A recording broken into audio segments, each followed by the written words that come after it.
Is there anything you're obsessed with or addicted to?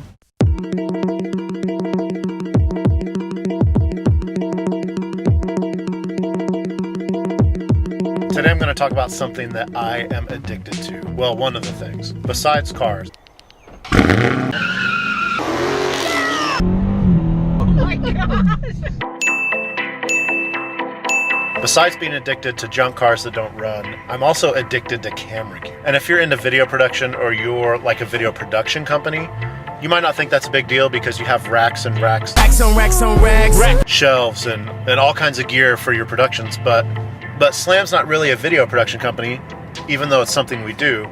We're more of a content creation company. Having all this gear all over the place, well, let me just show you. Let me take you and show you what I'm talking about.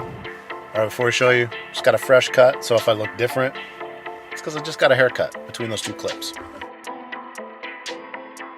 You're pretty organized, right? Yeah. So this is Joe's desk, which is pretty neat and clutter-free, and he takes over that desk sometimes. And then over here is my desk, and my stuff back here. How does that make you feel? It gives me anxiety a little bit, but I know it's organized for you, so that's what matters. So here's my desk and my camera bag and more camera gear on the chairs and on the floor and in that box and over here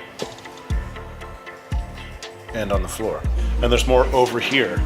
Right here is the gear closet.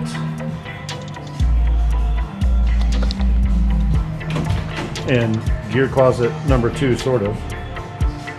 I don't think that stuff's supposed to be there next to the furnace.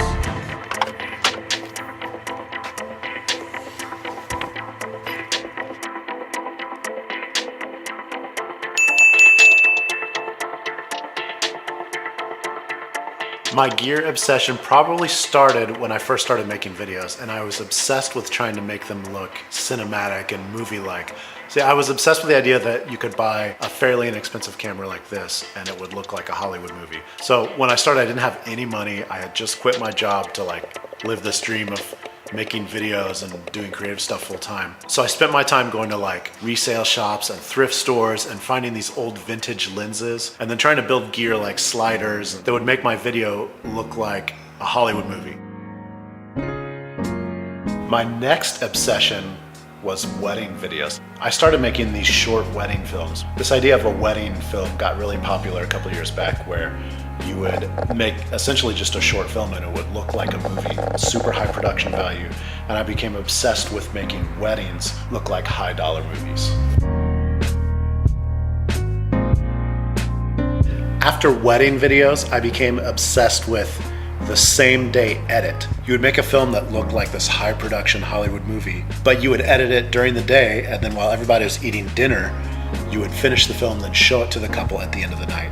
So like in even the dance they did 10 minutes before, you'd throw into the final edit, and everybody'd watch it, everybody would cry, they would think it was the best thing ever. Then my secret was I would take a video of the couple watching their video. I would turn it into a Facebook ad, and then I knew that I could spend $50 on Facebook and make a couple $1,000s on another booking. So I became obsessed with same day edits. And I think this is why I have a gear addiction, because I'm trying to find the perfect gear that's the right balance between high dollar cinematic video and just getting stuff done as quickly as possible and getting things out there.